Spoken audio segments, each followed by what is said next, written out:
राज्यातील 50% मर्यादा ओलांडलेल्या पालिकेतून निवडून आलेल्या नगरसेवकांचे पद धोक्यात येण्याची शक्यता आहे। नागपूर महापालिकेमध्ये ओबीसी प्रवर्गातून निवडून आलेल्या 40 नगरसेवकांचं पद धोक्यात येत आहे। आरक्षणाची मर्यादा ओलांडल्यानं कोणत्या 33 जागा ठेवायच्या किंवा 7 जागा रद्द करायचा याबाबत सुप्रीम कोर्टाच्या निकालानंतर सरकार निर्णय घेऊ शकतं। सुप्रीम कोर्टाच्या जुन्या निकालाचा संदर्भ लावल्यास या जागांवरच्या निवडणुका रद्द होऊन तिथं पोटनिवडणुका लागण्याची शक्यता आहे। ओबीसी नेते बबनराव तायवाडे यांनी ही शक्यता व्यक्त केली आहे।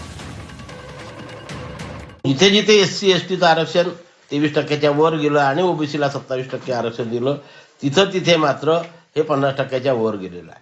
आता हे 50% वर जे आरक्षण गेलेलं आहे त्याचं आता कसं करायचं याचा निर्णय सर्वोच्च न्यायालय देऊ शकते आणि त्यांनी दिल्यावर दोन्ही गोष्टी आहे, एक तर त्याला सर्वोच्च न्यायालय प्रोटेक्शन पण देऊ शकते किंवा 50% वर जिथे जिथे आरक्षण गेलं त्या निवडणुकामध्ये निवडणुका रद्द करून तिथल्या निवडणुका फक्त ओबीसी कॅटेगरीच्या रद्द करतात की सर्वच रद्द करतात याकडे सुद्धा लक्ष ठेवावं लागणार आहे। त्यातल्या कोणत्या 33 ठेवायच्या आणि कोणत्या 7 रद्द करायच्या हे सरकार निर्णय घेईल, कोणत्या ठेवायच्या आणि सर्वोच्च न्यायालयाच्या निर्देशाप्रमाणे, आणि त्याप्रमाणे पुढची कारवाई होईल। आणि मग ज्या 7 जागा रद्द होतील त्या ठिकाणी हीच मंडळी पुन्हा नव्याने ओबीसी कॅटेगरी ओपन कॅटेगरीमधनं सुद्धा निवडणुका लढू शकतात।